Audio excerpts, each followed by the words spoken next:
They understand short yards. They understand all the different situations. So it's huge. It's critical. And when they don't, I know they didn't at certain points this week. How do you guys convey that stuff to them, or is it part of natural intelligence? I think it's not. I think it's more of every opportunity is a teaching opportunity, and it's a chance to show them an example. A lot of times it's muscle memory, and if you've made the same mistake twice, it's that you either haven't learned from it, and we just try to continue to teach it and continue to preach it and get them so that they don't make the same mistake twice. There's been a lot of talk about Stephen playing, whether it takes Jacory out of his rhythm, blah blah blah. Your feelings about that? Yeah, I don't think it does. It was a situation where there was about 7 or 8 snaps that I think we felt that Stephen gave us an added dimension, that we were able to, number one, take a little run game, a little zone running game, and not have to go in wildcat with Michael. It was a hostile environment, and you'd like to have your quarterback run the snap, the cadence. And then the other one was that there's certain things that we asked him to do. We went in there 2 weeks ago and threw a beautiful go route, which should have been a touchdown, and went in this week and went 2 for 3. We had no problem coming back, and I think Jacory still ended up throwing 65%. Obviously, it was just unfortunate that we threw the interception, but I don't think it had anything to do with whether Stephen was in. Something you plan on continuing through the course of the regular season? If we think each week there's a benefit to it or not. We didn't early on in the season feel that way. We felt that way a little bit a couple weeks ago against Duke. We felt like it was a little bit bigger benefit last week against FSU. We were, disappointed that we got the holding penalty on his run, which was about a 10-yard gain, and obviously we missed the block down in the red zone on his other quarterback run, and then we had 3 yards and 4 yards on his other 2 plays that he handed the ball off. So we might use it. It kind of all depends based on, the normal should you use wildcat, should you not philosophy. Are you worried at all about interrupting Jacory's rhythm at all, or no? No, to me it would be if we had a 3 and out and we had a punt and then there's a couple plays and he had to go back in, it would be more interrupted than one play and go back in. So in the normal scheme of offense, there's always times where there's breaks between your first throw and your next throw. So very similar to that, it was came back, and I think other than the one interception, we had Stephen in 7 plays, and there was no change in rhythm for Jacory after that. Is any part of this, Jedd, rewarding Stephen for his work, and 2, looking forward towards next year? Yeah, I think it's actually more than anything. It was we felt that we could get a benefit. There was an advantage to doing it. And if we're going to have an advantage, no matter if it be where we put Travis Benjamin or where we put Lamar Miller, it's the same thing. If we feel there's an advantage for something that Stephen can do, then we're going to use him. I think we all would have been really excited if Trav caught the pass a week before, based on that throw.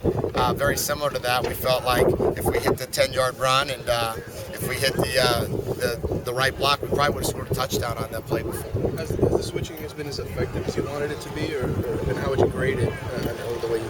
I don't know. I think he was 2 for 3. He helped us get 2 first downs in 2 of his throws. On the keeper game, he made a great play, and where he got the 6-yard gain. I think he should have had all 3 balls caught. We caught 2 of them. We dropped 1. And then in the run game, if we didn't have the holding penalty, I would have been real excited about it. And then the week before, I thought it was a success. So we'll continue to build off of it and then make a decision each week whether or not we're going to do it. What kind of impact has Phillips made, and what do you see for his future? I think Phillips is going to be a really good player. I enjoy watching him. I think he practices extremely hard. It matters to him every day. He's a great testament to St. Thomas's program on how they train their players. And clearly it's a huge benefit for us to watch a guy like him grow and develop, and he's going to be a great player for us for a lot of years. Is his role this year kind of the progression to set up for next year? No, his role this year is to help us win, and we put him in when we think that he can help us win, and he's one of our top wide receivers, so he plays. Jedd, Allen maybe hasn't had the numbers some people expect the last few games. What do you feel like his play overall? I think it's been good. He had some opportunities at the end of the game. He broke one free for like a 25-yard gain. He unfortunately dropped the first play of the game, and he had a couple drops in there that's uncharacteristic of Allen. But I love his effort. I love the way he practices, and those numbers will come. I think the way we spread the ball around. I'm not sure exactly how it compares to others, but I know that we have a lot of guys that get touches. So sometimes your production won't necessarily be the same based upon a play or based upon a plan. But he works very hard, and we're really glad that he's continuing to develop the way he is. What are you talking about, LeBron? He hasn't played a whole lot. Yeah. He played the other day. Yeah, he caught a stepped few up. passes. Yeah, he stepped up and had a good day.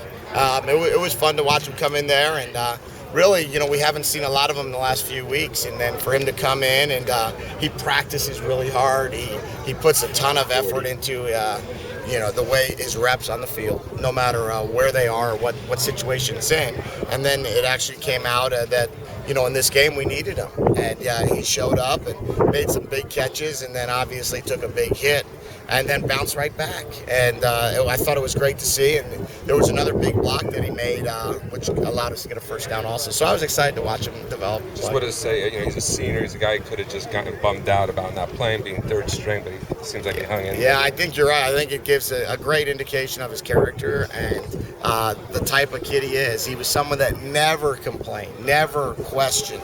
Always was like, what do I need to do to get better? What do I need to do to study? What do I need to do to get on the field?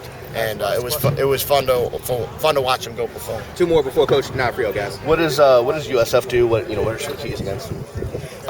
They're very good defense. They're very good. They're another top 20 defense that we're seeing or something like that. And I think they're 7th in the country in red zone, and they don't let a lot of points up. That's really what they do best.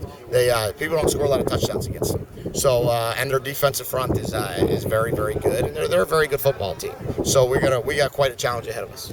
Jedd, are the close losses killing you? The 5 losses by an average of like 5 points, a touchdown, 1 possession. It's so disappointing, because the guys are trying so hard and they're giving such great effort, and we see such improvement each week. And obviously, I think we had 26 points and 5 losses. We've lost by 26 points combined. So clearly, it's a disappointment, but it's also such a great opportunity to watch these guys grow and handle some adversity and see if we can close out playing really well. Let's get Coach D'Onofrio. The false starts. I just wanted to ask you about that.